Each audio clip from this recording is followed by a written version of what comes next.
When my parents invited me to their 40th wedding anniversary, I thought it was a chance to start over. For years, our relationship had been distant. Every conversation ended with criticism. Every visit left me feeling smaller than before. Still, they were my parents. A part of me believed that maybe time had changed them. Maybe the celebration would bring our family together again. I bought them an expensive gift that I could barely afford. I wrote a heartfelt letter thanking them for the sacrifices they had made. On the drive to the hotel ballroom, I kept imagining the evening. We would laugh, take family pictures, share old memories. For once, I would feel like I belonged. When I arrived, the hall was already full. Relatives greeted one another with hugs and smiles. My brothers and sisters sat at the front tables with their families. I looked for my seat. It was hidden in the very back corner, beside the service door. I told myself it didn't matter. A seat was just a seat. The important thing was being there. I had no idea that this was only the beginning. Before the night was over, my parents would humiliate me in front of everyone, and I would walk away forever. Dinner was served, and everyone seemed happy. Stories filled the room. Old photographs played on a giant screen. People laughed at childhood memories. For a while, I almost forgot the distance between us. Then my father stood to give a speech. He thanked friends and relatives for supporting their marriage. He praised my brothers for their careers. He praised my sisters for their families. Then his eyes landed on me. A smile spread across his face. "This one," he said, pointing in my direction, "has always been our biggest disappointment." The room went silent for a second. Then a few people laughed nervously. He continued, "Some children make their parents proud. Others spend their whole lives trying." More laughter followed. My mother didn't stop him. Instead, she smiled as if it were harmless fun. I sat frozen. Every childhood memory came rushing back. Every insult, every comparison, every moment I was told I wasn't enough. My hands trembled under the table. But the worst part was still to come. After the speech, the master of ceremonies invited family members to say a few words. One by one, my siblings stood and praised our parents. Then someone handed me the microphone. Everyone looked at me. I could have smiled, pretended everything was fine. Instead, I stood in complete silence. My father laughed. "Don't worry," he joked. "They've never been good with words." The room erupted again. I slowly placed the microphone back on the table.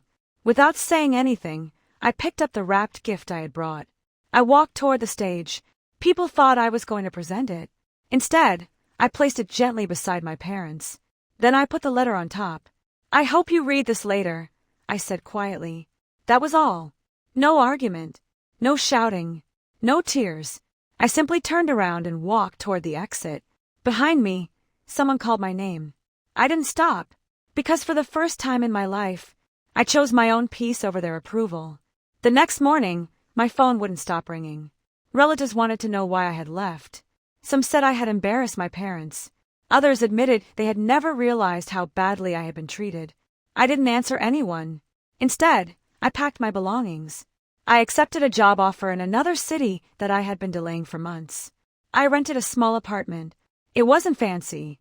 The furniture barely matched. The walls were plain. But when I closed the door each evening, there was something I had never truly felt before. Peace. No criticism. No comparisons. No constant need to prove my worth. For the first time, I began living for myself instead of chasing acceptance that never came. Weeks turned into months. I worked hard, made new friends, built a life where kindness was normal instead of rare. Slowly, the pain became quieter. But one day, the past found me again. Nearly a year later, a package arrived at my apartment. There was no return address. Inside was the gift I had left behind, unopened, and beside it was the letter I had written.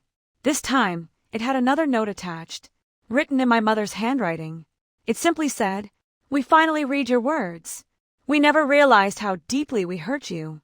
There isn't a day we don't regret what happened." At the bottom was one final sentence. "We understand if you never come back." I read the note again and again. For years, I had wanted them to understand. Now they finally did. But understanding doesn't erase years of pain. Some doors close quietly, and once closed, they are not easy to open again. Months later, I heard that my parents were asking relatives about me. They wanted my new address. They wanted another chance. But I wasn't the same person who had walked into that anniversary party hoping to be accepted. I had learned something important. Love should never require humiliation. Family should never make you feel unwanted. Respect should never have to be earned through suffering. I chose not to return, not because I hated them, but because I had finally learned to love myself. Sometimes, the bravest decision isn't staying and enduring more pain. Sometimes, it's walking away with dignity. On the anniversary of the day I left, I opened my apartment window and watched the sunrise. For the first time in years, I smiled without pretending. I realized that leaving forever wasn't the end of my story. It was the beginning of a life where my value was no longer decided by the people who refused to see it. And sometimes, the greatest gift you can give yourself is the courage to leave the table where you've never truly been welcome. Hit the subscribe button and turn on the bell icon so you never miss a new emotional story. Your support means more than words can say, and it helps us continue bringing these untold stories to life.